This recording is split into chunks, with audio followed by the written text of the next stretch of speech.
Okay, so do you know who was Gauss? तो Gauss was basically a mathematician, ठीक है, और इसने ना बहुत काम किया on series, sequence and series पढ़ते हो ना, एपीजीपी एचपी पढ़ते हो नहीं पढ़ते हो? हाँ सर। तो इसने बहुत सारी थ्योरीज दी थी उनमें, सीरीज कौन सी कन्वर्जेंट होगी, कौन सी डाइवर्जेंट होगी एंड ऑल दैट। तो he was basically a very very good mathematician, लेकिन इसने फिजिक्स में भी अपना कंट्रीब्यूशन दिया, ठीक है, इसलिए प्रोबेबली ये जो लॉ है गॉस का, गॉस लॉ जो हम पढ़ रहे हैं इसके नाम पर है, ठीक है। ओके, तो गॉस लॉ समझने के पहले आपको समझना है फ्लक्स क्या होता है। गॉस लॉ समझने के पहले आपको समझना है फ्लक्स क्या होता है, ठीक है। So will a little bit elaborate on this term flux. तो फ्लक्स सुना है पहले आपने कभी, सुना है पहले कभी टर्म फ्लक्स? फ्लक्स होता क्या है? What is flux? Is anyone? अभी जो फ्लक्स होता है ना, किसी भी चीज का आप ले सकते हो फ्लक्स, जरूरी नहीं हमें इलेक्ट्रिकल फ्लक्स ही लेना है, हम मैग्नेटिक फ्लक्स ले सकते हैं। कितना लाइट का इंटेंसिटी, लाइट का भी हम फ्लक्स ले सकते हैं, ठीक है। तो फ्लक्स, ये जो वर्ड है, ये वर्ड आपको समझना है क्या होता है, व्हाट इज फ्लक्स। ये जो वर्ड है ना फ्लक्स, ये वर्ड आपको समझ, पहली बार सुन रहे हो ना इंग्लिश का, ये वर्ड है फ्लक्स, है ना, बेसिक साइंस का वर्ड है फ्लक्स, है ना, ठीक है। तो फ्लक्स का देखो मतलब क्या होता है, आप इसको ऐसे समझो, जैसे जैसे फॉर एग्जांपल, अगर मैंने आपको ये एग्जांपल दिया हुआ है कि अगर मान लो मैं एक चार्ज लेता हूँ प्लस क्यू, ठीक है, तो इस प्लस क्यू चार्ज से क्या होगा, व्हाट विल हैपन, कुछ इलेक्ट्रिक फील्ड लाइंस बाहर की तरफ निकलेंगे, ऐसे ऐसे ना, मतलब सब डायरेक्शन निकलेंगे, मैं एक ही डायरेक्शन में थोड़ा बना रहा हूँ, सब डायरेक्शन में इलेक्ट्रिक फील्ड लाइंस निकलने वाली कि नहीं निकलने वाली, बाहर की तरफ निकलने वाली है, यस सर। ऐसा कुछ तो निकलेंगे ना इलेक्ट्रिक फील्ड लाइंस बाहर की तरफ, ठीक है। ओके, अब अगर मैं सपोज मैं यहां पर एक एरिया बनाता हूं, इतना छोटा सा, ठीक है, तो देखो अब इस एरिया में अगर आप काउंट करोगे तो ऑलमोस्ट सारी इलेक्ट्रिक फील्ड, ना सारी तो नहीं, बट दो को छोड़ के बाकी सारी इलेक्ट्रिक फील्ड लाइंस इस एरिया से पास हो रही है कि नहीं है कि नहीं बच्चों? Yes sir. ओके, और अगर मैं यहाँ पर सेम एरिया बनाता हूँ, यहाँ पर अगर मान लो मैं सेम एरिया बनाता हूँ और यहाँ पर ऐसे ऐसे, देखो अभी इस एरिया से कितनी इलेक्ट्रिक फील्ड लाइंस पास हो रही हैं, यहाँ से कितनी इलेक्ट्रिक फील्ड लाइंस पास हो रही हैं, दो। दो ही पास हो रही हैं, ठीक है। तो हम किसका फ्लक्स ज्यादा है, हम बोलेंगे किसका फ्लक्स ज्यादा है, तो अगर मैं सरफेस ए बोलता हूँ एंड सरफेस बी बोलता हूँ, तो definitely surface A has more flux, ठीक है, surface A has more flux as compare to surface B. समझ रहे हो कि समझ रहे हो? Are you getting this point?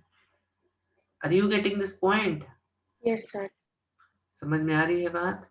तो इसी तरह, तो बेसिकली फ्लक्स क्या है, फ्लक्स इज व्हाट, फ्लक्स से आपको भी एक आइडिया देखो आ रहा होगा कि भाई अगर ज्यादा इलेक्ट्रिक फील्ड लाइंस पास हो रही है उस एरिया से तो फ्लक्स ज्यादा है, कम इलेक्ट्रिक फील्ड लाइंस पास हो रही हो तो एरिया फ्लक्स कम है। Now this can be applied to magnetism as well, अगर मैग्नेटिक फील्ड लाइंस किसी एरिया से ज्यादा पास हो रही हो तो ज्यादा मैग्नेटिक फ्लक्स है, ठीक है। अगर कम मैग्नेटिक फील्ड लाइंस पास हो रही होंगी उस एरिया से, तो मतलब मैग्नेटिक फ्लक्स कम है उस एरिया का। इतनी बात समझ में आई बच्चों को? तो अगर मैं इलेक्ट्रिक फील्ड इंटेंसिटी की बात करूं तो इलेक्ट्रिक फील्ड इंटेंसिटी कहां पे ज्यादा होगी, ए पे ज्यादा होगी। अगर मैं ई ए और ई बी की बात करूं तो E A is greater than E B. समझ में आई बात बच्चों को? E A is much, E is much तो नहीं, but E A is greater than E B, क्योंकि यहां पर क्या हो रहा है, ई ए पे क्या हो रहा है, व्हाट्स हैपनिंग एट ई ए, यहाँ पर क्या हो रहा है, हाँ मोर फील्ड लाइंस है, इसलिए electric field at A is greater as compare to electric field at point B. तो फ्लक्स आपको ध्यान रखना है कि flux has to do with, आप ऐसे समझो, more the electric field lines more is the flux. इसको मैथमेटिकली हम लोग अभी डिफाइन करेंगे, पहले इतना समझ लो। ओके तो अभी मैंने आपको इसका मैथमेटिकल वर्जन नहीं बताया फ्लक्स का, ठीक है, वो हम लोग देखेंगे अभी, will see it shortly. Now let's also try to define what is area vector. आपको लगेगा सर एरिया तो स्केलर होता है, आप एरिया को वेक्टर क्यों बोल रहे हो? तो एरिया वेक्टर अलग होता है। एरिया वेक्टर क्या होता है, जैसे फॉर एग्जांपल आप एक क्या ले लो, आप एक area low, area definitely scalar ही है, ठीक है। अब आप इस एरिया को, एरिया पे एक यूनिट वेक्टर डाल दो। कैसे यूनिट वेक्टर डालना है आपको? यूनिट वेक्टर आपको डालना है ऐसे, चलो थोड़ा अच्छा डायग्राम निकालते हैं हम लोग।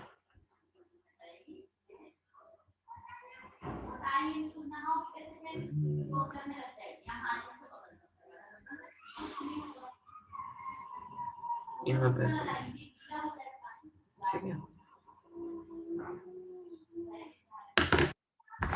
ठीक है, समझ में आ रहा है आपको? तो अगर मान लो मैंने इस पर एक यूनिट वेक्टर ऐसा डाल दिया, ऐसे ऑलमोस्ट ऐसा डाल दिया, ठीक है, देखो, ठीक है, अगर मैंने इस एरिया पर देखो यूनिट वेक्टर कैसे डाला है, परपेंडिकुलर, ठीक है। तो ये जो होता है दिस इसको आप एरिया वेक्टर, उसको लिखते कैसे हो आप, this is known as area vector. और इसको लिखोगे कैसे, जैसे फॉर एग्जांपल अभी समझो ये आपका हो गया 2 सेंटीमीटर स्क्वायर, ठीक है, और ये सपोज ये आई कैप की तरफ है, तो इसको आप क्या लिखोगे, एरिया वेक्टर इज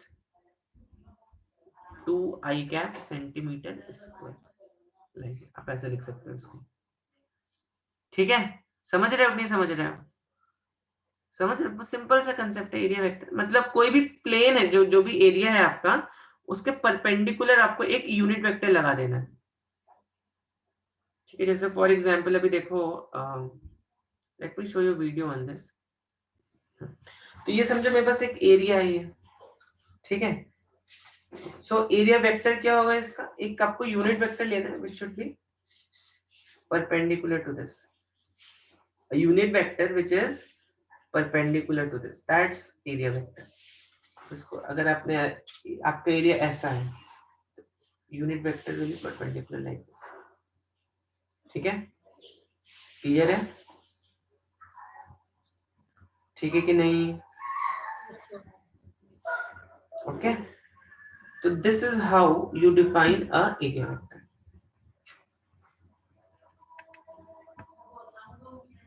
हाँ तो मैं आपको यहाँ पर ही कुछ एनिमेशंस भी दिखा दूंगा। लेट्स से मेरे पास एक इलेक्ट्रिक फील्ड लाइंस है which are like this, so now this looks like more or less a uniform electric field line, वो वैसा लिया मैंने, एक समझ लो आप लोग यूनिफॉर्म इलेक्ट्रिक फील्ड लाइन है मेरे पास, ठीक है। तो ये पूरी स्पेस में है, ये मैं 2D में ही बना सकता हूँ, कंप्यूटर स्क्रीन पे तो मैं 2D पे ही बना सकता हूँ ना, पर आपको समझना है पूरी स्पेस में, स्पेस में मतलब कैसे, स्पेस में मतलब ऐसे, आपको समझना है, अगर आपका ये रूम का फ्लोर है तो आपकी जो इलेक्ट्रिक फील्ड लाइंस है वो ऐसे ऐसे है, कुछ समथिंग लाइक दिस,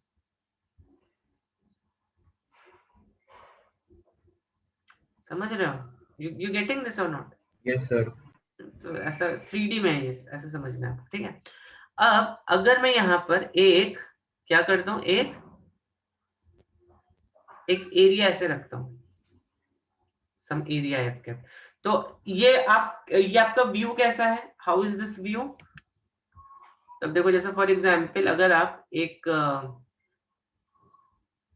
इसको आप यहाँ से ऐसे व्यू करोगे तो आपको कैसा दिखाई देगा, एक लाइन ही दिखाई देगी ना आपको, ये this will look like a line और नॉट, ऐसा आपको एक लाइन दिखाई देगा।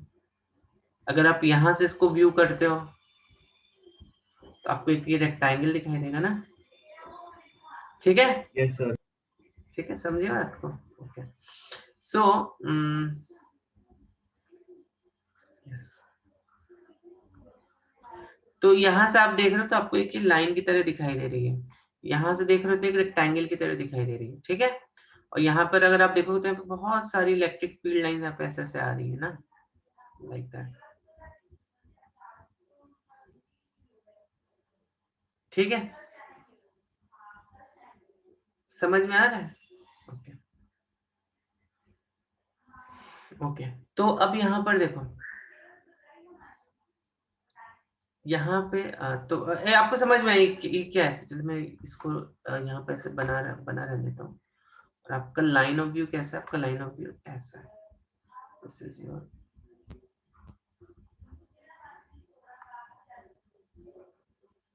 सर मतलब साइड व्यू है ना?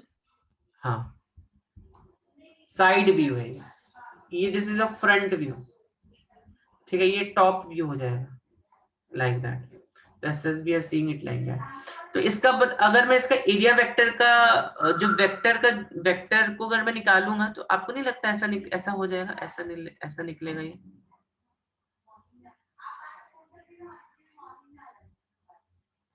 ठीक है।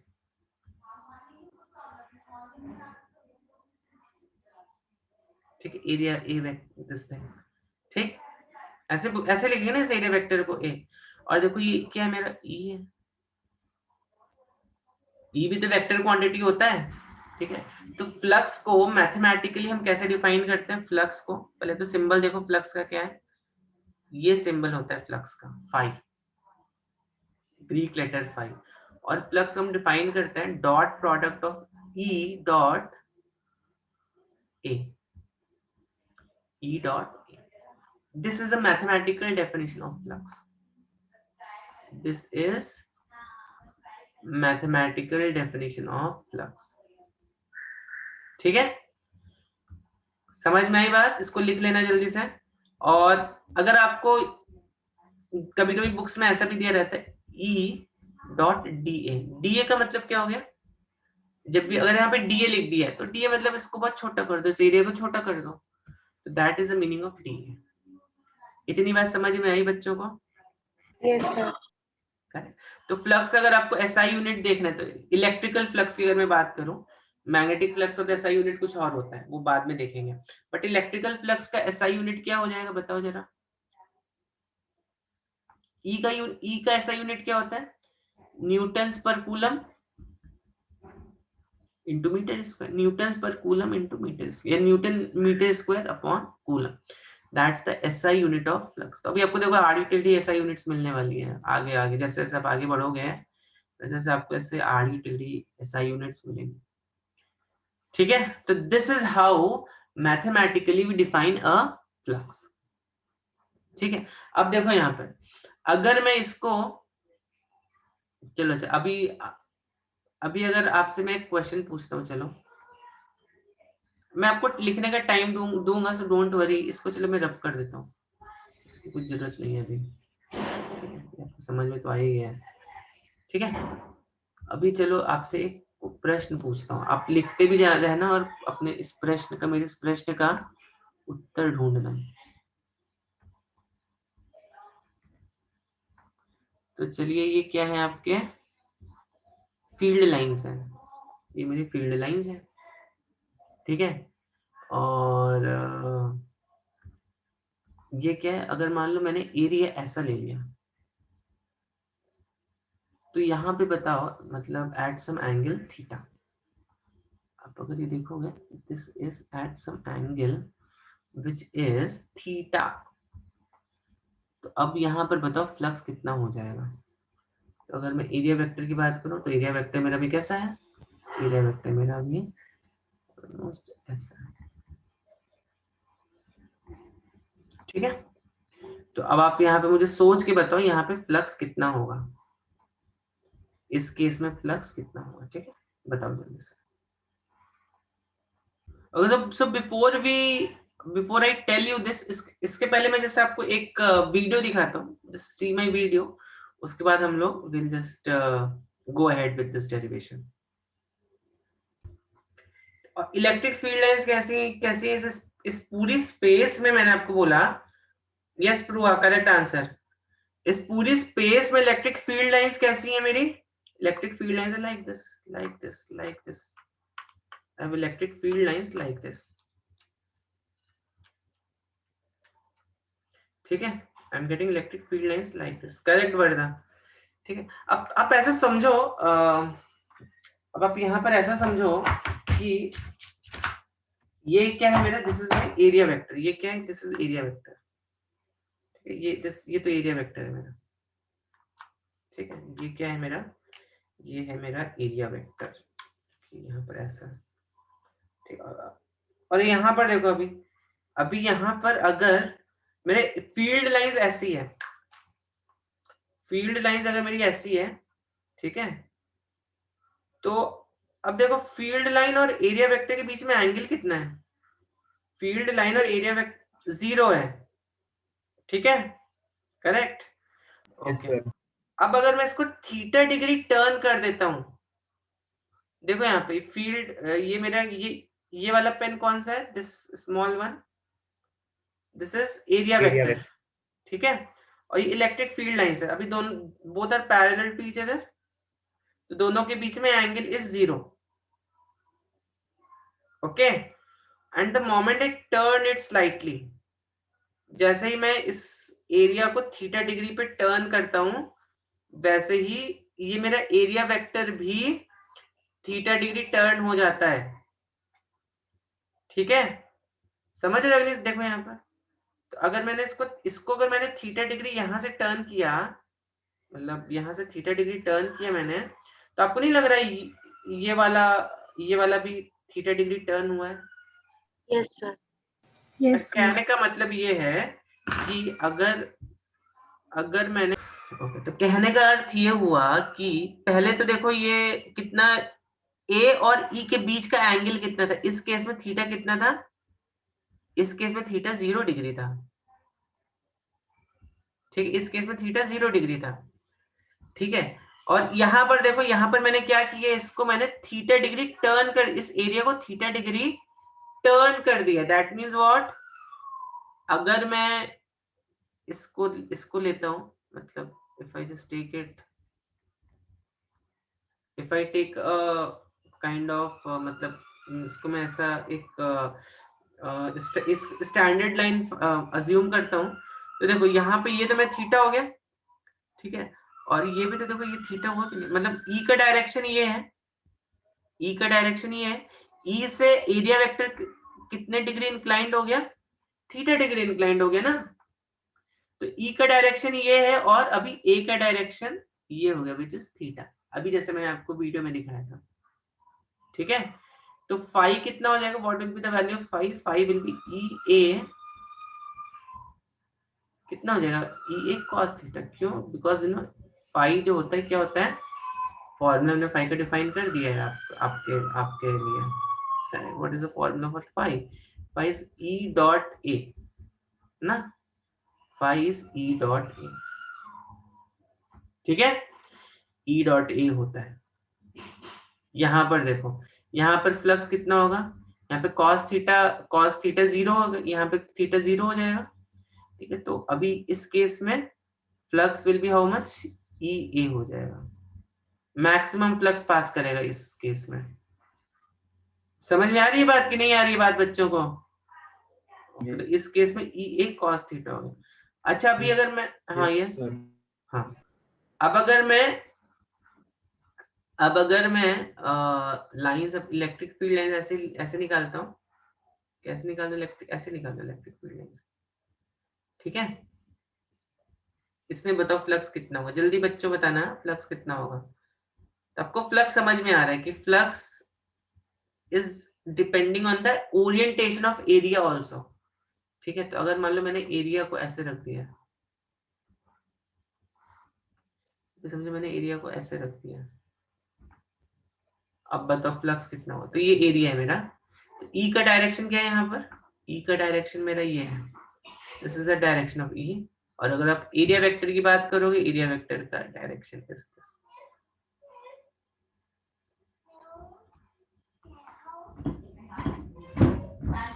ठीक है, समझ में आई बात? तो बताओ इस अभी कितना फ्लक्स, इस केस में फ्लक्स कितना हो रहा हो? Let me see your answers. हाँ correct correct correct correct correct, very good, बच्चों ने एकदम सही आंसर दिया। Vardha, Vaidehi, Soham, Hemal, Shalmali, Avani, Aryan, Shruti, very good participation.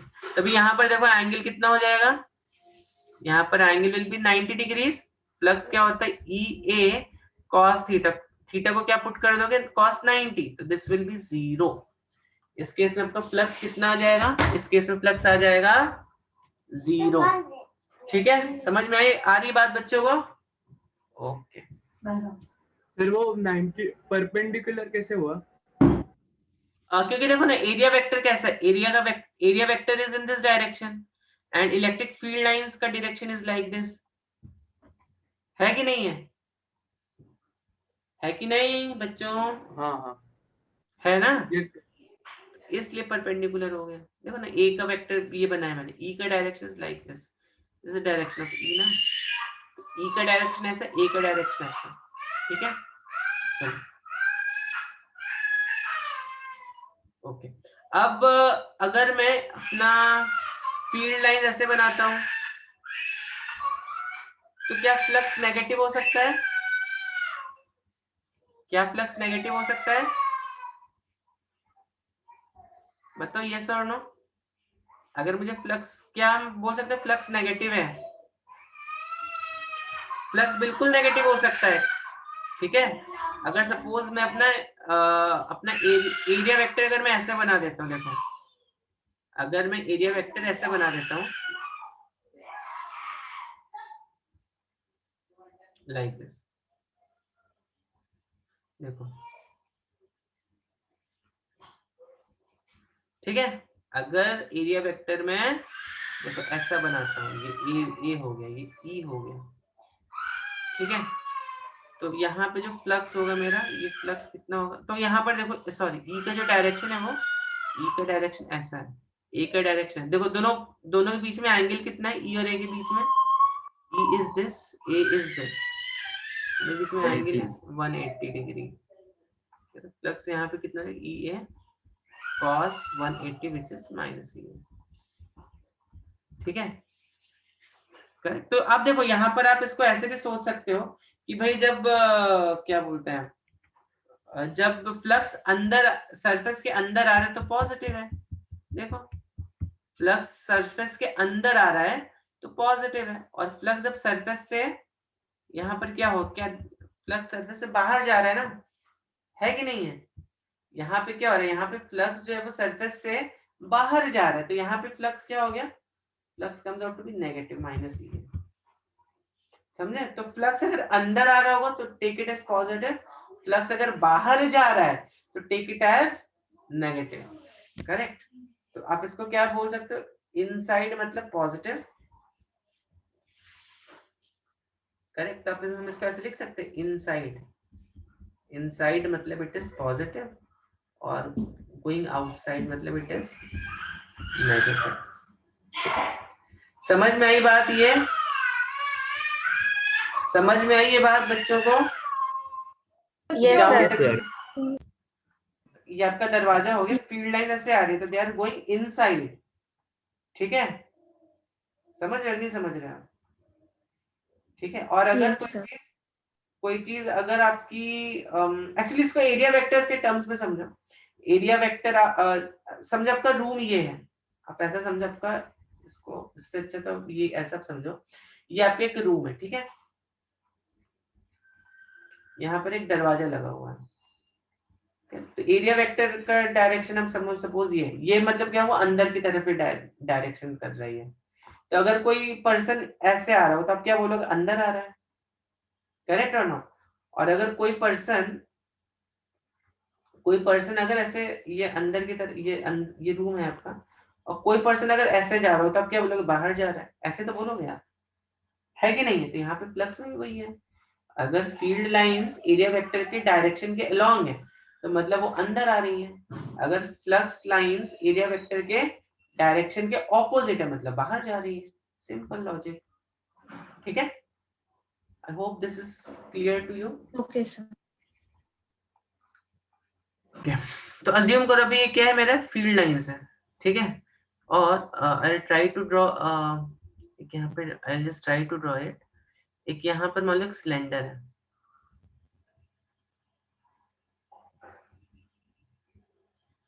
यहाँ पर एक सिलेंडर है,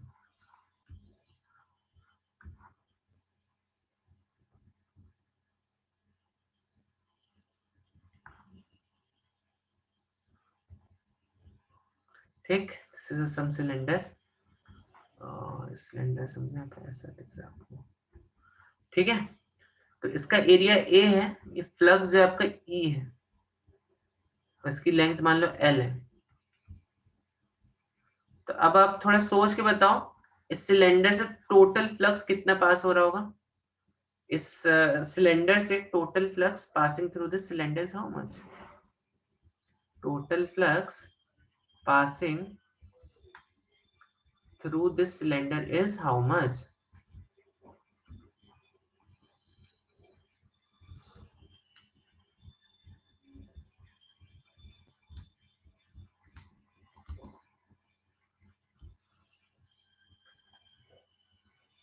Okay. देखते हैं इसका आंसर कौन करेक्टली देता है।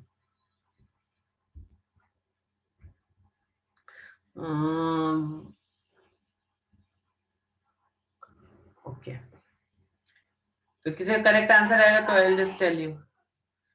वैदेही थोड़ा अच्छे से सोचो, यहाँ पे पाई वाई मत लगाओ, क्योंकि ऑलरेडी मैंने आपको एरिया ए दे दिया है ना सिलेंडर का, तो पाई की वैसे जरूरत नहीं पड़नी चाहिए आपको। मैंने भेजा वो आया क्या? वैदेही ना, वरद वर्द नहीं वर्द, आपका ए इंटू एल लिखा है आपने, ए इंटू एल तो एरिया हो जाएगा ना, यूनिट भी सेटिस्फाई होना चाहिए, तो यूनिट सेटिस्फाई नहीं होगा। आर्यन इंदुवले, किसी का भी अभी तक मुझे सही आंसर नहीं आया है।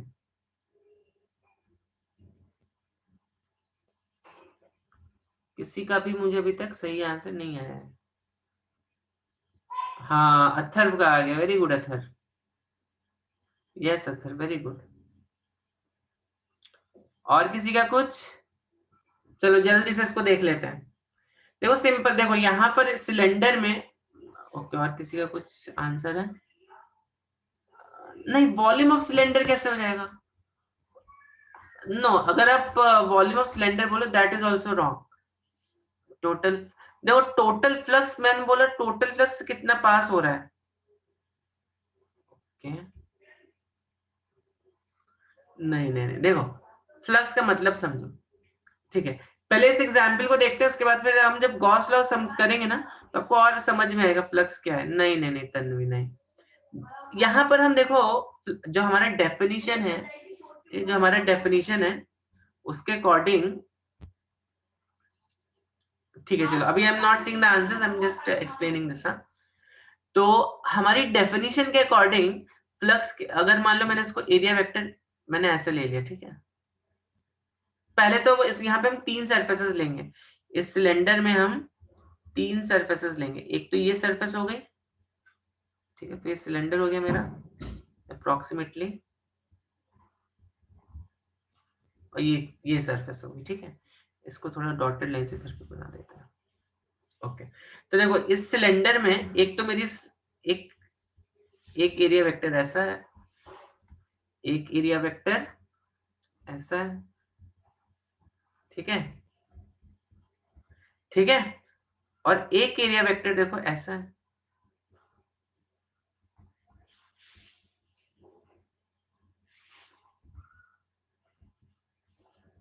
A1 ले लेते हैं इसको, A2 ले लेते हैं इसको, A3 ले लेते हैं, कि डायरेक्शन तीनों का अलग अलग है, ठीक है।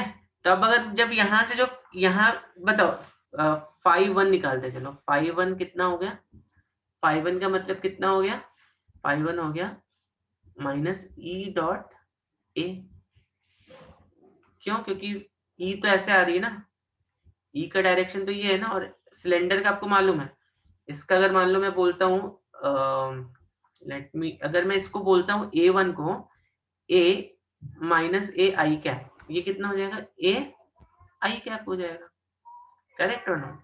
तो क्या मैं इसको 5-1 को माइनस ई ए लिख सकता हूँ? Yes sir. हाँ, अभी बच्चों को सही आ रहा है, अभी चमक गया बच्चों को, ठीक है, करेक्ट। इसी तरह अगर मैं बोलता हूँ 5-2 देखो, अभी ई यहाँ पे कितना जा रहा है? यहाँ पे ई ये है, ठीक है।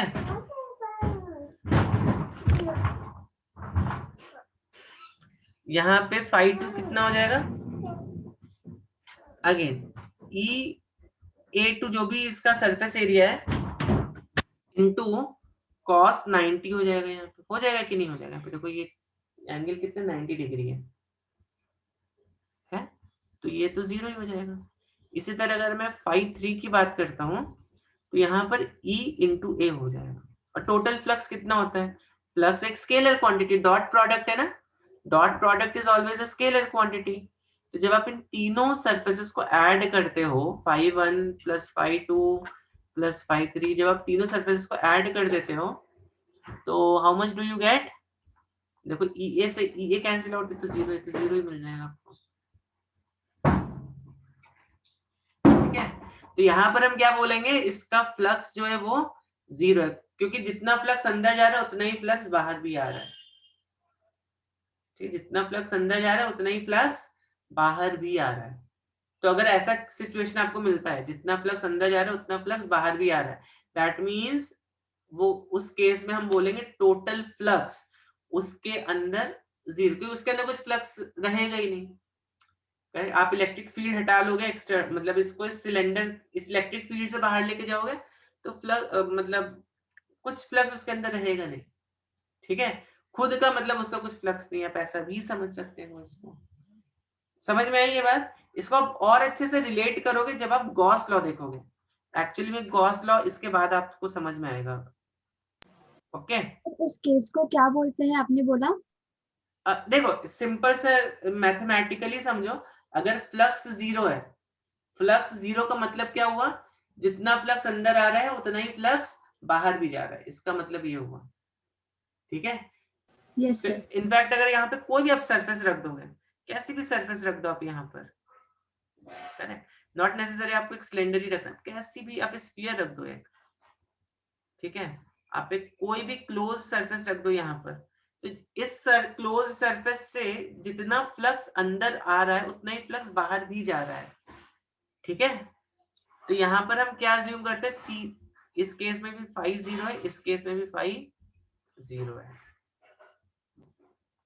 ठीक है। समझ में आई बात बच्चों को? तो एरिया वेक्टर का डायरेक्शन कैसे डिफाइन किया मैंने, डिटरमाइन किया मैंने?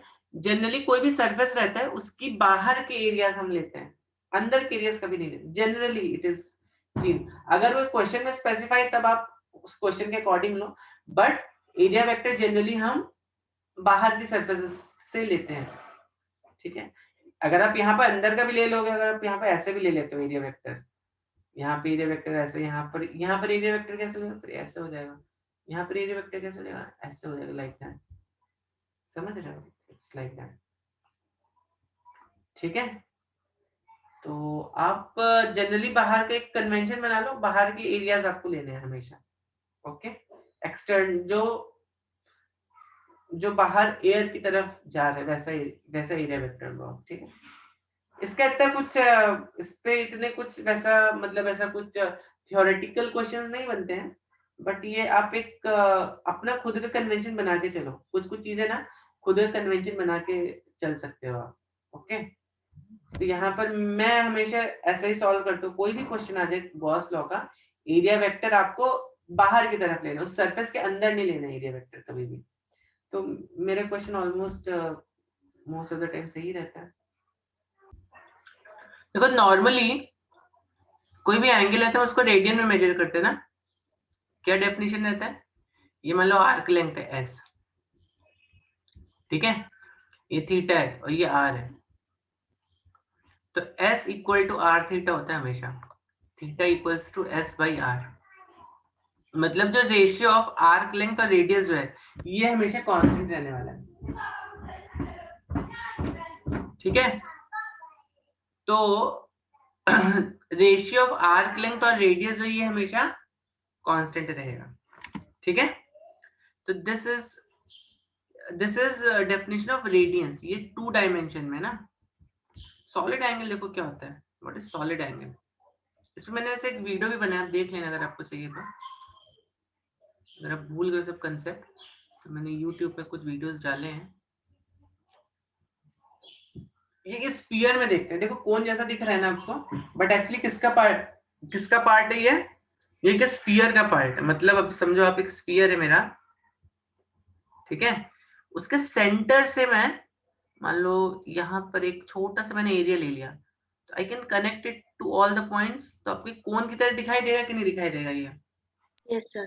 ठीक है, तो अब अगर यहाँ पर ये एरिया ए है, ये आर है, तो सॉलिड एंगल को हम पहली बात तो ओमेगा सिंबल से रिप्रेजेंट करते हैं, जिससे आप रेजिस्टेंस को रिप्रेजेंट करते हो। रेजिस्टेंस नहीं है लेकिन ये, ठीक है। देखो ये एक डायमेंशनलेस क्वांटिटी है, अगर मैं केवल यहाँ पे a बाई आर कर दूंगा तो क्या ये डायमेंशनलेस रहेगा? नहीं रहेगा। तो इसके लिए मुझे यहाँ पे क्या पुट करना पड़ेगा? आर स्क्वायर पुट करना पड़ेगा, ठीक है। तो सॉलिड एंगल जो होता है कितना होता है? a बाई आर स्क्वायर, ठीक है। अब देखो एक सर्कल की अगर आप बात करो, सर्किल की अगर आप एक पूरी सर्कल की बात करो, तो इस लाइन को पूरा से घुमा दोगे सर्कल में और यहाँ पर ले आओगे, तो इसने टोटल कितना डिस्टेंस चला? s कितना डिस्टेंस चला इसने? Theta equals to 2 pi R, इतना डिस्टेंस चला इसने। रेडियस कितना है? r और r कैंसिल आउट हो गया, this is 2 pi, so theta is basically equals to 2 pi, ठीक है कि नहीं बच्चों? ओके। सॉलिड एंगल देखो, आप अगर इस पूरे स्फीयर को कवर करते हो, समझ रहे हो, इस पूरे स्फीयर को अगर आप कवर करते हो, तो यहाँ पे सिग्मा कितना होगा? a की वैल्यू होगी 4 पाई आर स्क्वायर होगी। सरफेस एरिया कितना होता है स्फीयर का? 4 पाई आर स्क्वायर होता है। और इसको अगर आप आर स्क्वायर से डिवाइड कर दोगे तो कितना आ जाएगा? ये 4 पाई आ जाएगा, समझ रहे हो? ठीक है, this is basically your solid angle. तो यहाँ पर एक इसको पूरा ऐसा कवर करने में कितना एंगल लगा? ये थोड़ा बनाना इजी है, ये 2D का है ना ये, ठीक है। तो इसको अगर मान लो यहाँ से चलते हो यहाँ पे आके खत्म कर देते हो, this is basically your 2 pi radiance, ठीक है। उसी तरह से ये देखो, ये जो है ये अगर हम एक स्फीयर को कैसा पूरा कवर करते हैं, तो दिस इज हाउ मच? 4 पाई। इसका यूनिट क्या होता है? स्टी radiance. So this is actually your solid angle, ठीक है। तो why we are discussing solid angle, ठीक है। So why are we discussing solid angle? Yeah. Okay. 4 पाई कैसा है ये नहीं समझा आपको? देखो अगर आप देखो कैसा है, अगर आप इस सर्कल, मतलब एक सर्कल में कितना एंगल, मैक्सिमम कितना एंगल हो सकता है एक सर्कल के अंदर? 2 पाई रेडियन हो सकता है। मतलब कहने को तो आप इसको घुमाते रहो 4 पाई 6 पाई एंड ऑल हो सकता है, बट लेट्स अज्यूम अगर आप इसको एक बार घुमाते हो तो कितना टोटल एंगल आपने रोटेट किया है? 2 पाई रेडियंस ना, है कि नहीं है ना? 2 पाई रेडियंस आपने घुमा दिया इसको। इसी तरह अगर आप सब पॉइंट्स को टच करते हो, ठीक है, इस स्फीयर के सारे पॉइंट्स को टच करते हो, दैट मींस आपने टोटल कितना एरिया टच कर लिया स्फीयर का? 4 पाई आर स्क्वायर, है कि नहीं है? Total area that you can touch in a sphere is how much? 4 pi r square. Now divide this 4 pi r square with r square. तो कितना हो जाएगा? 4 pi स्टे रेडियंस हो जाएगा ये, ठीक है। इसका यूनिट स्टे रेडियंस होता है। तो अब ऐसा अज्यूम करो एक स्फीयर है मेरे पास, ठीक है, एक स्फीयर है। तो पहले मैं स्फीयर से चलूंगा, फिर एक कोई इरेगुलर सरफेस पे जाऊंगा, और इसके एकदम बीचों बीच में क्या है? एक चार्ज है। इसके एकदम बीचों बीच में ना एक I've kept a some charge q over here. ठीक है, ओके तो अब देखो, नाउ जस्ट सी दिस, तो ये जो स्फीयर है ना, sphere, this is a closed surface, this is a sphere, correct. तो ये अब देखो एक्चुअली क्या एक चार्ज को सराउंड एक स्फीयर करता है क्या? तो नहीं करता, डेफिनेटली नहीं करता है ना कोई उसके, there is no sphere that surrounds a charge. तो ये जो स्फीयर ये हमने खुद से बनाया, ये हमने इमेजिन किया है that this sphere is surrounding a charge. तो this is what, this is a imaginary sphere.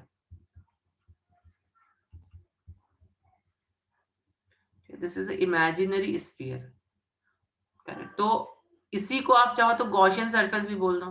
तो गॉसियन सरफेस क्या होती है, what is a Gaussian surface? तो इसको आप चाहो तो इसको आप गॉसियन सरफेस भी बोल सकते हो। तो what is a basically a Gaussian surface? अगर मुझे डिफाइन करना है गॉसियन सरफेस को, तो कैसे डिफाइन कर सकते हैं? Imaginary closed surface that surrounds a charge. Imaginary closed surface that surrounds a charge.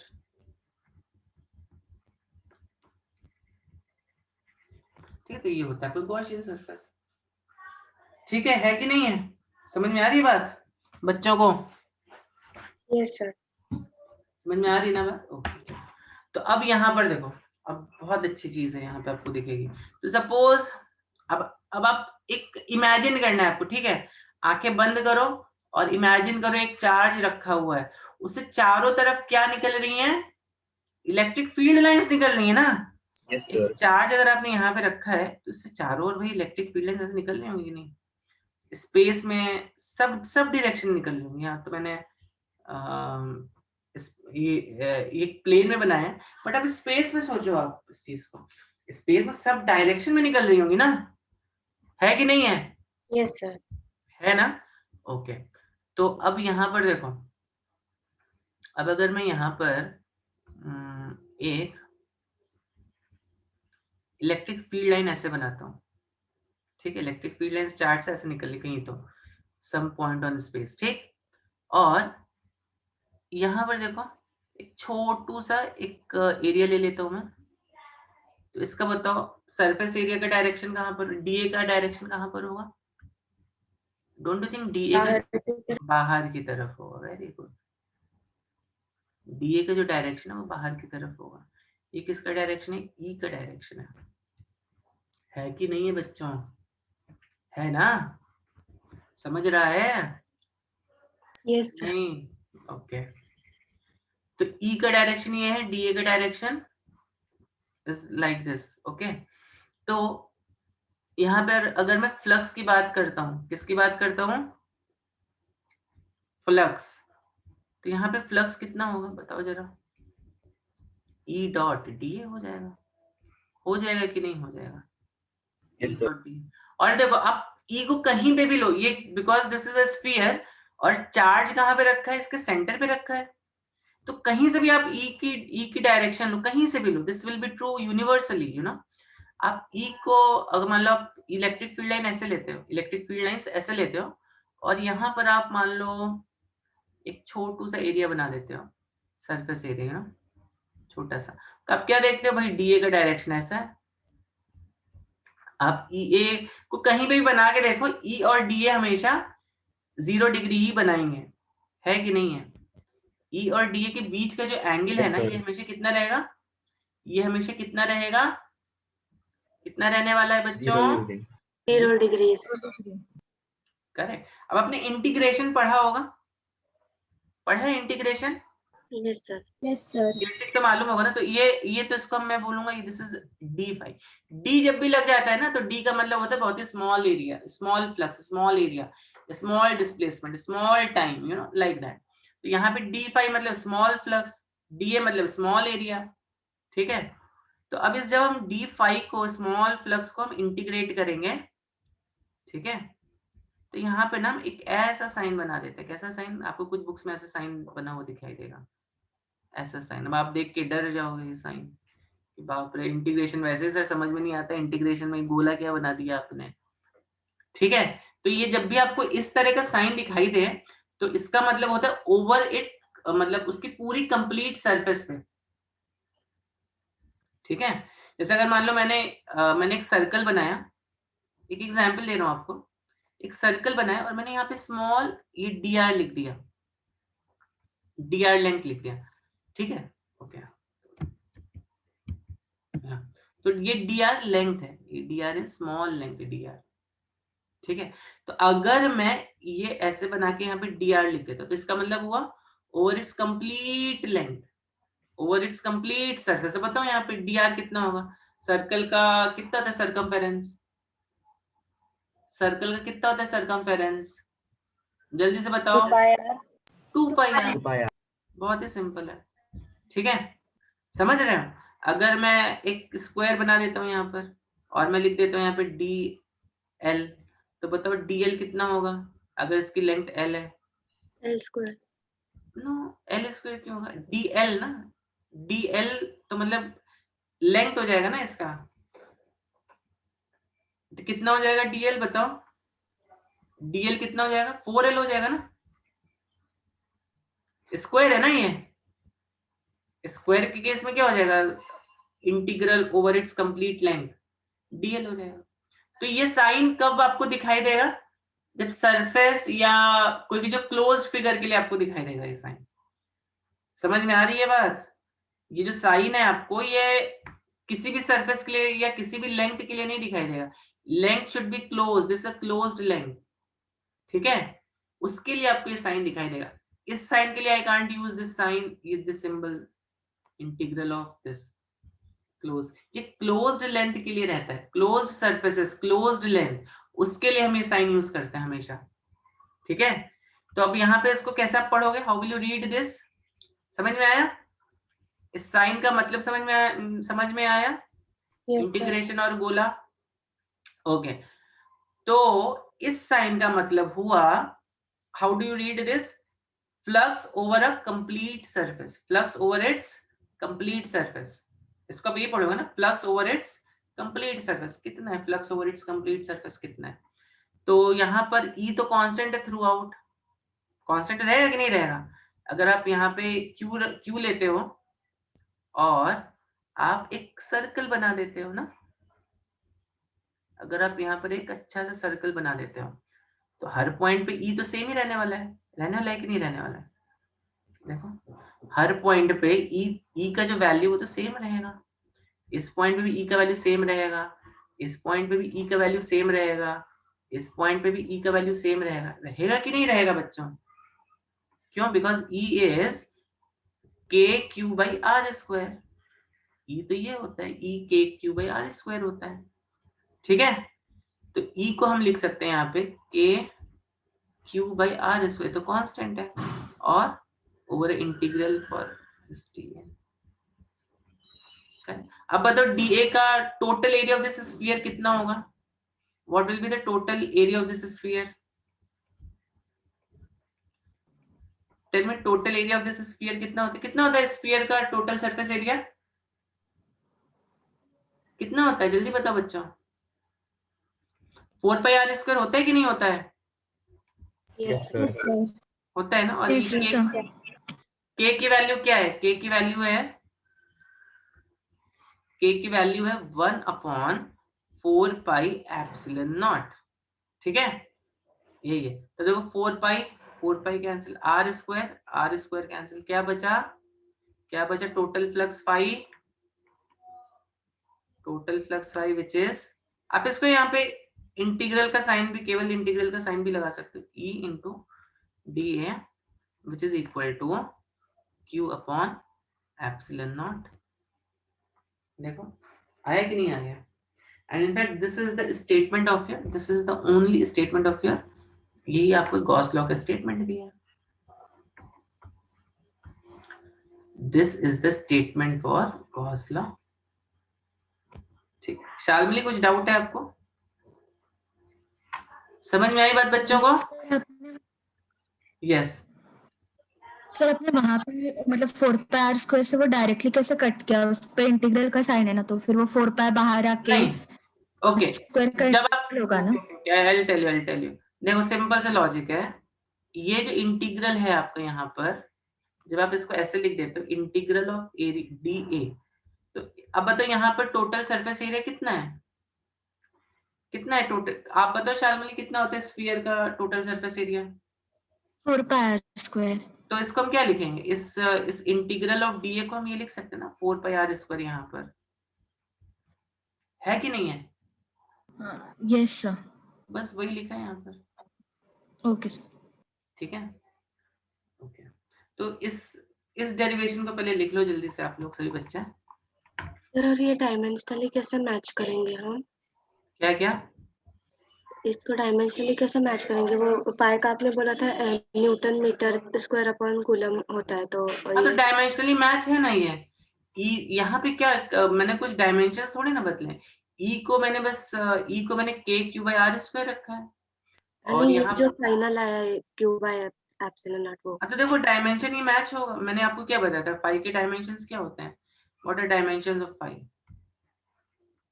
Yes, क्या देखे थे, न्यूटन पर कूलम इनटू मीटर स्क्वायर, ये थे ना। देखो चलो इसको अभी देखो एप्सिलॉन नॉट के डायमेंशन बताओ क्या होंगे, f equals 1/4 pi epsilon naught Q square, मतलब q1 q2 ले लेते हैं चलो, अपन आर स्क्वायर। एप्सिलॉन नॉट के डायमेंशन क्या होंगे, कूलम्ब स्क्वायर, ठीक है, coulomb square upon newton, coulomb square upon newton metre square, और कुछ और क्या आ रहा है यहाँ पे, कूलम्ब स्क्वायर न्यूटन, आ रहा है ना। हाँ हाँ, तो अभी बस q बाई एप्सिलॉन नॉट करके देख लो, ये आ रहा है कि नहीं आ रहा? आ रहा है ना, तो है ना डायमेंशनली, क्योंकि मैंने इसमें कुछ टर्म ही ऐड नहीं किया तो उसके डायमेंशन चेंज होने का कोई सवाल ही नहीं है, ठीक है। हाँ। अब जरूरी नहीं हर बार आपको स्फीयर ही आप गॉसियन सरफेस बनाओ, आप बोलोगे सर जरूरी नहीं मैं स्फीयर बनाऊं, I can draw any irregular surface, है ना। तो लेट्स से ये आपका चार्ज Q है और आपने एक इरेगुलर सी गॉसियन सरफेस बना ली, समझ में यहाँ पर।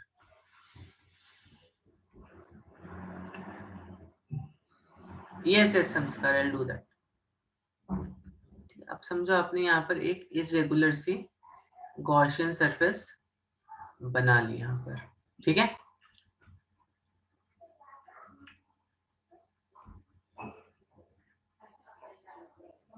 ओके ठीक, आपने ये गॉसियन सरफेस आपने कैसे भी बना, this kind of a irregular Gaussian surface. Gaussian surface कैसी होनी चाहिए, क्लोज्ड होनी चाहिए, it can't be a open Gaussian surface, you know. Okay, अब देखो, अब हो सकता है यहाँ पर आपकी इलेक्ट्रिक फील्ड लाइंस जो है, हो सकता है यहाँ पे इलेक्ट्रिक फील्ड लाइन आपकी ऐसे जा रही हो सकता है आपकी इलेक्ट्रिक फील्ड लाइन यहाँ पे ऐसे जा रही हो, ठीक है। पर जब आप यहाँ पर एरिया लेते हो, ठीक है, लेट्स से जब आप यहाँ पर एरिया लेते हो तो आप देखते हो कि when you take this area then you see that कि जो एरिया है ना आपका, area vector, in fact area vector is making some angle theta. Area vector जो है ये एंगल एक थीटा एंगल बना रहे हैं यहाँ पर, ठीक है। समझ लो ये आपका एरिया वेक्टर ऐसा है, ठीक है, क्योंकि इरेगुलर सरफेस है तो एरिया भी इरेगुलर है, ओके। तो यहाँ पर ये हो गया आपका E, ये हो गया आपका DA, this is making a some angle theta, ठीक है। तो यहाँ पर बताओ आप क्या बोलोगे, यहाँ पे फ्लक्स कितना होगा, फ्लक्स कितना हो गया यहाँ पर, again in fact d phi, no d phi is E dot DA हो जाएगा, डॉट प्रोडक्ट आपको करना है यहाँ पर E डॉट DA ना, इंटीग्रेशन करने के बाद में इसका, ठीक है। मैं यहाँ पे जस्ट एक इंटीग्रेशन का साइन यूज करूंगा, ठीक है, E डॉट डी, जिसको आप क्या लिख सकते हो, EDA cos थीटा लिख सकते हो कि नहीं लिख सकते हो, देखो क्या आप इसको ऐसा लिख सकते हो, यस सर। लिख सकते हो ना, ओके। अब देखो अगर ये डिस्टेंस r है, इसका ये डिस्टेंस r है, ठीक है, मतलब इसके जितने भी सारे पॉइंट्स है, मतलब ये जो आपने ये जो स्मॉल एरिया डीए बनाया है ना, इसका चार्ज q से सारे पॉइंट्स का डिस्टेंस कितना होगा, सारे पॉइंट्स का डिस्टेंस r होगा, ठीक है। कोई पॉइंट आप ले लो इसका इससे, तो इसका हर एक पॉइंट का डिस्टेंस q से r ही होगा, ठीक है। तो कोई भी लाइन से जब आप इस एरिया को q से कनेक्ट करोगे तो इसका डिस्टेंस विल अज्यूम ये r ही हो, बिकॉज dA जो बहुत ही स्मॉल सरफेस एरिया है, try to understand this, okay. चलो, तो E का वैल्यू मैं मालूम है, E की वैल्यू कितनी होगी, 1/4 pi epsilon not q upon r square, ठीक है, dA इंटू कॉस थीटा, ठीक। चलिए अब हम क्या कर रहे हैं यहाँ पे, 1/4 pi epsilon not q upon, इसको ऐसे लिख लेते हैं q, और अब यहाँ पर मैं क्या कर रहा हूँ, dA cos theta upon r square. देखो ये बताओ भी किसके, ये कुछ आपको भी मिलता जुलता कुछ टर्म आपको दिखाई दे रहा होगा। देखो बेसिकली अभी यहाँ पर अगर आपको जो dA है, बेसिकली dA, करेक्ट, तो आपने क्या किया, जो एरिया है वो किसके लॉन्ग ले लिया आपने, dA cos थीटा, बेसिकली क्या है, dA cos थीटा जो है ना, ओके, हाँ यस भाई, दे सिग्मा सॉलिड एंगल, तो dA cos थीटा आप समझो है क्या, first try to understand this term, dA cos theta क्या है, dA cos theta is a surface area which is in the direction of electric field E, मतलब अभी समझो, okay let me show you one picture, एक आपको diagram, तो अभी यहाँ पर देखो ये आपका एक सरफेस एरिया दिख रहा होगा आपको ऐसा, ठीक है, और अब यहाँ पे V इन्होंने कुछ फ्लूइड में ले रहे हैं यहाँ पर, बट अगर हम इलेक्ट्रिक फील्ड अज्यूम करें तो इलेक्ट्रिक फील्ड का डायरेक्शन ऐसा है यहाँ पर, ठीक है। पर अगर आप सोचो, अगर आपने इसको थोड़ा सा टिल्ट कर दिया, ठीक है, और अब आपका सरफेस एरिया देखो ये A हो गया ना, ठीक है, तो अब अगर मैं यहाँ पर बात करूं E के साथ जो हमें एरिया लेना है, E का डायरेक्शन तो ऐसा ही हमेशा, E का डायरेक्शन हमेशा ऐसा है, देखो, ठीक है। तो आपको नहीं लगता E के साथ ये वाला सरफेस अभी आ जाएगा, ध्यान से देखो सरफेस, कौन सा सरफेस ले रहा हूं मैं, ये वाला सरफेस, और ये सरफेस कितना होगा, A cos फाई, इन्होंने मतलब यहाँ पर थीटा को शायद फाई ले लिया है, तो A cos फाई हो जाएगा कि नहीं हो जाएगा, इफ लेट्स से दिस, ये एंगल फाई इसने लिया है, इसने ये वाला एंगल जो है फाई को, इसने इस एंगल को फाई लिया है, हो जाएगा कि नहीं हो जाएगा बच्चों, बताइए, हो जाएगा ना, करेक्ट। तो उसी तरह से वही मैं आपको यहाँ पर बता रहा था कि यहाँ पर देखो अभी क्या होगा, यहाँ पर जो मैं dA cos थीटा ले रहा हूँ, ये बेसिकली कैसा है, ये दिस इज व्हाट, ये जो dA cos थीटा है ना, मतलब समझो अगर E का डायरेक्शन ये है, और समझो आपका सरफेस यहाँ पे आड़ा टेढ़ा हो गया, सरफेस कैसा हो गया, मान लो सरफेस यहाँ पर हो गया आपका ऑलमोस्ट ऐसा, सरफेस मान लो सपोज आपका यहाँ पर ऐसा हो गया, E तो आपका ऐसा है, तो जब आप यहाँ पर आप सरफेस लोगे, आप जो यहाँ पर EA cos थीटा ले रहे हो, मतलब आप ऐसा समझो, ये जो थीटा है आपका, ठीक है, और ये वाला जो थीटा है, कौन सा थीटा है, ये थीटा हो गया, और विच इज अलोंग, मतलब ये जो सरफेस छोटा ही होगा, डेफिनेटली छोटा ही इसको बनाना चाहिए मुझे, तो ये इतना ही समझ लो, इतना पार्ट इसका,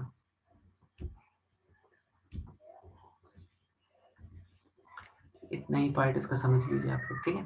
तो अगर मान लो मेरा E समझो ऐसा है, एट सम एंगल, क्या हो रहा है, एट सम एंगल थीटा, ठीक है। तो अभी देखो सरफेस मेरा कैसा है, A और E के बीच में एंगल इज थीटा ना, ठीक है। तो मुझे सरफेस कैसा बनाना है, सरफेस मुझे हमेशा ऐसा बनाना है, कैसा बनाना है, सो दैट आई मीन ये वाला जो एंगल होगा ना, ये 90 होगा, ये थीटा हो गया, तो दिस इज बेसिकली, ये अगर ए है तो ये ए cos थीटा हो जाएगा, ए cos थीटा हो जाएगा। समझ रहे हो कि नहीं समझ रहे हो? ये are you understanding this thing? तो जब मैं डी ए cos थीटा कर देता हूं तो मुझे कौन सी सरफेस मिल जाती है? वो वाली सरफेस मिलती है जो ई को परपेंडिकुलर है। तो डी ए cos थीटा कौन सी सरफेस है? वो सरफेस जो ई को परपेंडिकुलर है। ठीक है, are you understanding? So D A cos theta overall जो मुझे क्या दे रहा है कि एक एरिया दे रहा है मुझे। ठीक है, तो डी ए cos थीटा मुझे क्या दे रहा है? डी ए cos थीटा मुझे एरिया दे रहा है। ठीक है बच्चों, ओके। तो अब देखो, क्या मैं इसको डी ओमेगा लिख सकता हूं? 1/4 पाई एप्सिलॉन नॉट क्यू, और ये small this will be what dA cos theta upon r square, because this is some dA some area, dA cos theta some area, और r square यहाँ पर क्या है? r square मेरा क्या है? some radius, you know। तो क्या मैं इसको d ओमेगा लिख सकता हूँ? क्या मैं इसको d ओमेगा लिख सकता हूँ? डेफिनेटली लिख सकता हूँ ना। समझ रहे हो कि समझ रहे हो? Are you understanding? Are you understanding? अब देखो, अभी एक बहुत सिंपल सा केस है, आप अगर इसको समझ लोगे तो आपको ये वाला केस समझ में आ जाएगा। तो यहाँ पे मेरा d5 अभी क्या हो गया? d5 हो गया 1/4 pi epsilon not q and dA cos theta r square is d omega. ठीक है, अब आप इसको 3D से रिलेट करना है। ठीक है, ठीक है, क्योंकि नेक्स्ट स्टेप में अपना आंसर आ जाएगा। तो आप इसको 3D से रिलेट करके देखो। देखो, अगर मैं बोलता हूँ मेरे पास एक ऐसी सरफेस है, अमीबा जैसी सरफेस है, ठीक है, और यहाँ पे मेरा एक कोई तो सम रेडियस वेक्टर, और इसको मैं इस पूरी सरफेस में घुमा रहा हूं, मतलब जब मैं यहाँ पर लेके जाऊंगा तो यहाँ पे हो सकता है रेडियस ऑलमोस्ट इक्वली रहे, जब मैं हो सकता है इसको यहाँ पर लेके जाऊं तो हो सकता है रेडियस बढ़ जाए मेरा, यू नो। मतलब इस पूरी सरफेस में ऐसे घुमाऊंगा तो मैंने कितने डिग्री इसको घुमाया? कितने डिग्री मैंने इसको घुमाया इस रेडियस को? 360 डिग्री। 360 डिग्री, 2 पाई रेडियंस घुमाया ना मैंने इसको। 2 पाई रेडियंस घुमाया कि नहीं घुमाया इस पूरे एरो को, इस पूरी सरफेस में? इवन जो इसका रेडियस होता है हर पॉइंट पर चेंज हो रहा था। अब आप इस एनालॉजी को यहाँ पर लगा के देखो, अगर मेरे पास एक क्या है, एक स्फीयर है, स्फीयर नहीं सॉरी, एक इरेगुलर से सॉलिड क्लोज्ड, कैसा भी some irregular solid closed 3D figure. ठीक है, अब इसमें जब मैं इस स्मॉल एरिया लेके इसको घुमाता हूँ, इसको हर पॉइंट पे टच कर लूंगा यहाँ पर, समझ रहे, हर पॉइंट पे इसको टच कर लूंगा जब मैं। ठीक है, तो मैंने कितने स्टीरेडियंस घुमाया होगा यहाँ पर? कितने स्टीरेडियंस घुमाया होगा मैंने यहाँ पर? Any gas? देखो यहाँ पर अगर मैंने इसको 4 पाई घुमाया होगा, वेरी गुड। यहाँ पर मैंने जब इसको पूरा ऐसे घुमाया होगा तो दिस वाज 2 पाई, और जब मैंने इसको हर एक पॉइंट पे इस क्लोज्ड फिगर पे, this is a solid closed figure, so I have to write it here. This is a solid closed figure.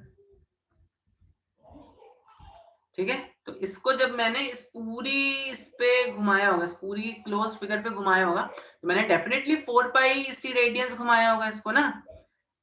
इस एनालॉजी से ये एनालॉजी आई थिंक आपको क्लियर हो गया होगा, यू नो।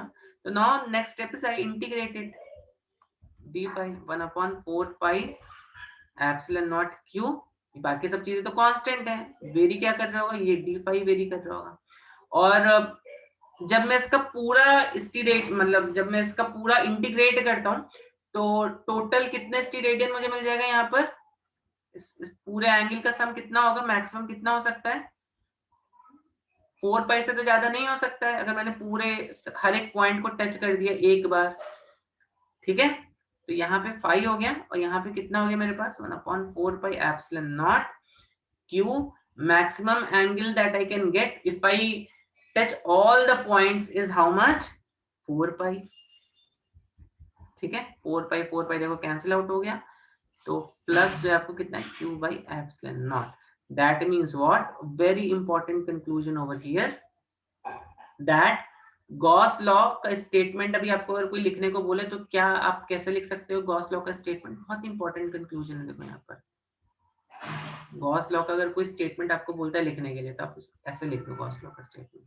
जो फ्लक्स है, correct, flux that is the flux that is passing through what, passing through a close surface. अगर मान लो एक कोई तो सरफेस है मेरे पास, सरफेस जो कि क्लोज होना चाहिए, कंडीशन अप्लाइड।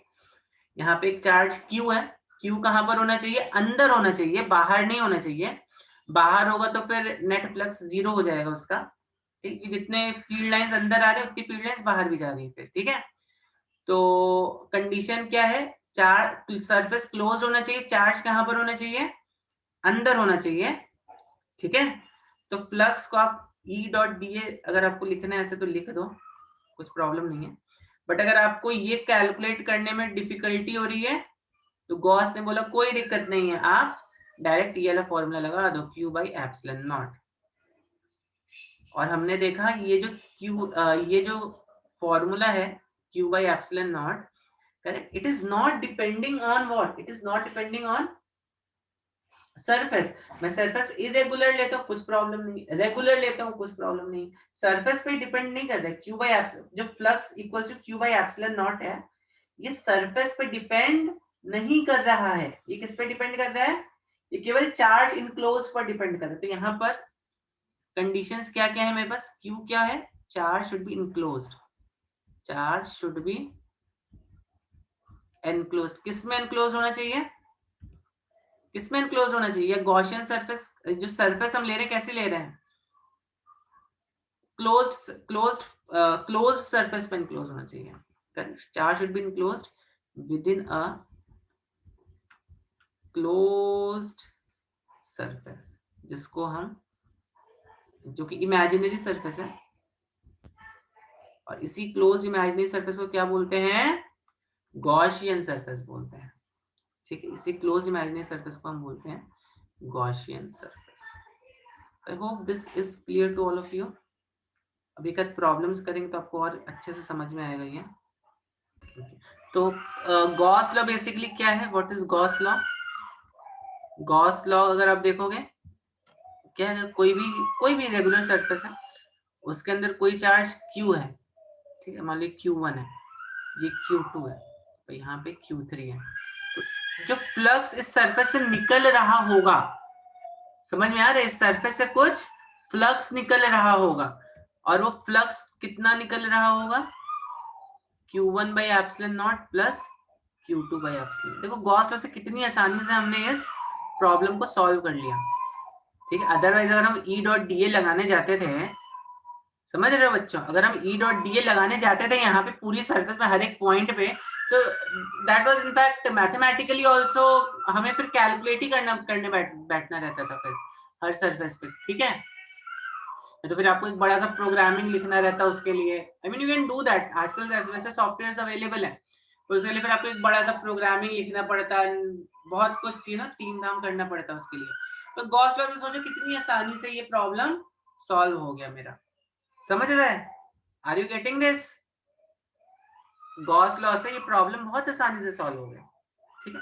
तो यहाँ पर हमेशा ध्यान रखना, यहाँ पर आप चाहो तो इसको ऐसा भी लिख सकते हो, Q1 + Q2/ε0। यहाँ पर क्या रहता है, this part is for charge enclose, ये बहुत इंपॉर्टेंट पॉइंट है,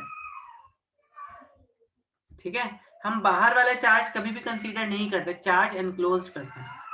अब समझो अगर मेरे पास मान लो Q2 जो है नेगेटिव होता, तो यहाँ पे क्या आ जाता, यहाँ पे मैंने आपको बताया फ्लक्स नेगेटिव भी हो सकता है, करेक्ट। नेगेटिव का मतलब है फ्लक्स, अभी देखो यहाँ से फ्लक्स ऐसे आ रहा है, और यहाँ से फ्लक्स कैसे जा रहा है, यहाँ से फ्लक्स ऐसे जा रहा है, ठीक है। तो ये पॉजिटिव फ्लक्स कंट्रीब्यूट करेगा, ये नेगेटिव फ्लक्स कंट्रीब्यूट करेगा। तो अभी गॉस लॉ इसके लिए अगर मैं लगाऊंगा तो कितना हो जाएगा, कितना हो जाएगा, इसके लिए अगर मैं लगाऊंगा गॉस लॉ तो कितना हो जाएगा, यहाँ पे instead of this Q1 + Q2, यहाँ पर मैं क्या लिख दूंगा, Q1 - Q2/ε0। Yes Isha, Ishna, sir वो नेगेटिव पॉजिटिव रिस्पेक्ट मतलब एक चार्ज के रिस्पेक्ट में डिसाइड होता है क्या? देखो मैंने आपको क्या बताया, फ्लक्स अगर सरफेस से बाहर जा रहा है तो पॉजिटिव ना, आपका एरिया वेक्टर ऐसा है, ए ऐसा है, ई ऐसा है, तो अभी this is what, this positive flux. पर अगर आपका ए ऐसा है और ई आपका ऐसा आ रहा है, तो मतलब क्या हुआ, दोनों के बीच में एंगल कितना है, 180 डिग्री, मतलब this is negative flux. Negative flux is surface area के जो बाहर, सरफेस एरिया से जो 180 डिग्री बनाता है, that's a negative flux basically ना। तो अगर मैं यहाँ पर क्यू प्लस क्यू लेता तो फ्लक्स कितना होगा, क्यू बाई एप्सिलॉन नॉट होगा। बट अगर मैं यहीं पर माइनस क्यू ले लेता तो यहाँ पे फ्लक्स कितना होगा, minus Q by epsilon not होगा। इनफैक्ट अगर मैं इसके अंदर एक प्लस क्यू लेता हूँ, माइनस क्यू लेता हूँ, तो जितना फ्लक्स देखो इससे बाहर जा रहा है उतना ही फ्लक्स इसमें अंदर भी आ रहा है ना। तो यहाँ पे total flux again will be 0। ठीक है, समझ में आ रहे हैं आपको ये सब cases? Yes are you sir. Understanding this cases? ठीक है, ओके ओके, जल्दी से बताओ इसका आंसर क्या होगा।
यस, कितना आ रहा है?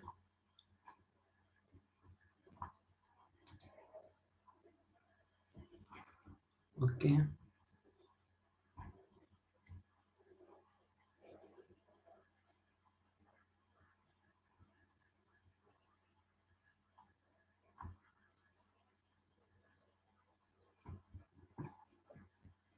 ओके, ठीक है, देखता हूँ।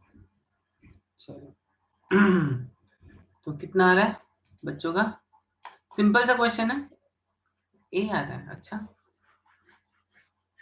ओके, तो इसका करेक्ट आंसर है कितना? इसका करेक्ट आंसर है D, Q by 6 epsilon not होना चाहिए इसका। ये जो कितनी सरफेस होंगी, क्यूब के पास, क्यूब है ना, cube is a symmetrical thing. Cube तो देखो एक सिमेट्रिकल चीज होगा ना। ठीक है, तो क्यूब के सेंटर पे आपने रखा है। ठीक है, तो हर एक सरफेस से कितना फ्लक्स जा रहा होगा? अगर मैं इस सरफेस से बात, 6 सरफेस है ना टोटल यहाँ पर।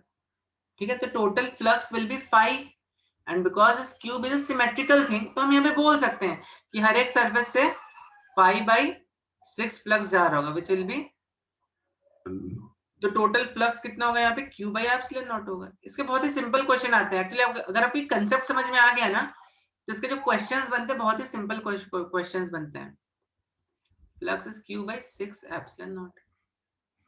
ठीक है, इसी तरह अगर मैं आपसे पूछूं एक, चलो एक और बहुत ही सिंपल सा क्वेश्चन पूछता हूं। चलो, एक हेमिस्फीयर है और मैंने यहाँ पर एक चार्ज क्यू को रख दिया है। ठीक है, तो इस सरफेस जो इससे टोटल कितना फ्लक्स निकल रहा होगा? 5 विल बी हाउ मच? जो इस सरफेस से निकल रहा होगा, इस कर्व्ड सरफेस से जो 5 निकल रहा होगा, डेफिनेटली यहाँ से तो 0 ही होगा, यू नो। इस कर्व्ड सरफेस से टोटल फ्लक्स कितना निकल रहा होगा? Is a hemispherical surface. जल्दी से बताओ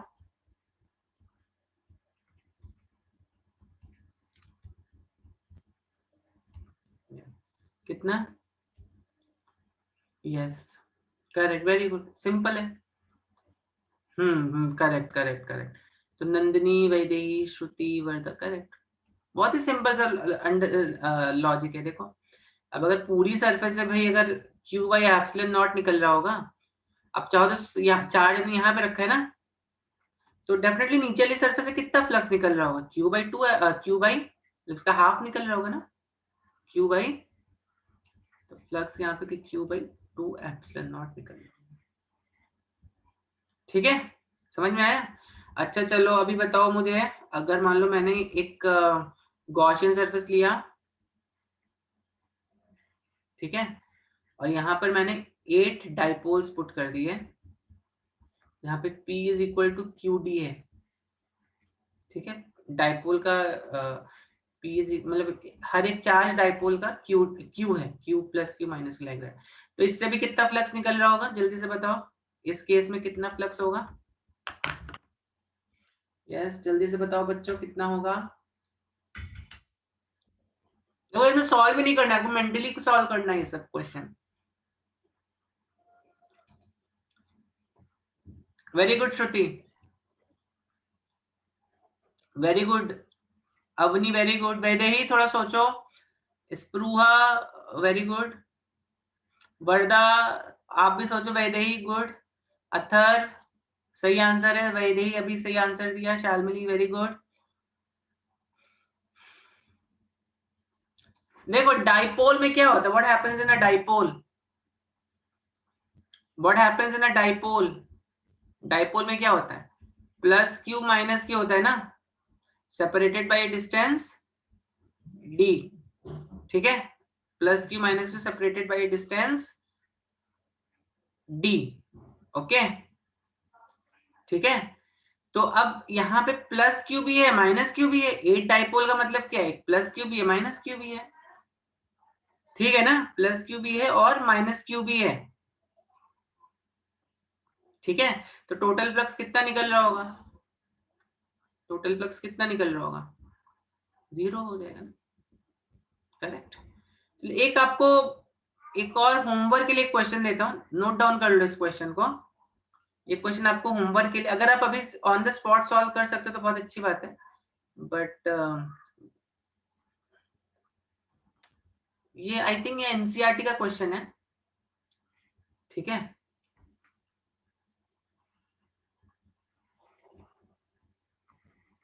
ये क्यूब है, क्या है ये, लुक्स लाइक अ क्यूब, तो दिस इज अ क्यूब।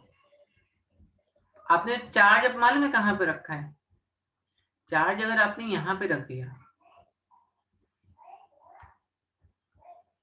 कहां रख दिया चार्ज, इसकी एक वर्टिसेस पे रख दिया, तो total flux through the cube कितना होगा, यस ये आपको बताना है, ठीक है। तो क्वेश्चन नोट डाउन कर लो, ठीक है, और इसको सोचना और मुझे बताना है इसका आंसर कितना है, ये हम लोग नेक्स्ट क्लास में डिस्कस करेंगे इसका सॉल्यूशन। चलो, so with this I think Gauss law इतना सफिशिएंट है आपके लिए, एटलीस्ट इन 11th स्टैंडर्ड इतना सफिशिएंट है गॉस लॉ, ठीक है। अगर आपको if you want to prepare for some exams like KVPY के लिए अगर आप प्रिपेयर कर रहे हो, तो आप थोड़ा HC वर्मा से देख लेना इसको, ठीक है, आप कुछ केसेस और मिल जाएंगे, कुछ नहीं समझेगा तो will sit and discuss it, okay. तो इतना आपकी बोर्ड के लिए तो सफिशिएंट है, और आपका कोई भी एग्जाम अगर आप दे रहे हो KVPY and all, I think उसके लिए इतना सफिशिएंट है, इतना नॉलेज, प्लस आपको थोड़ा सा पढ़ना पड़ेगा HC वर्मा से, उसके लिए कुछ अच्छे ले क्वेश्चन सॉल्व कर लेना उसके लिए, ठीक है। Okay, so with this we end Gauss law part 1, part 2 आपको 12th स्टैंडर्ड में पढ़ाया जाएगा, ठीक है। Okay sir.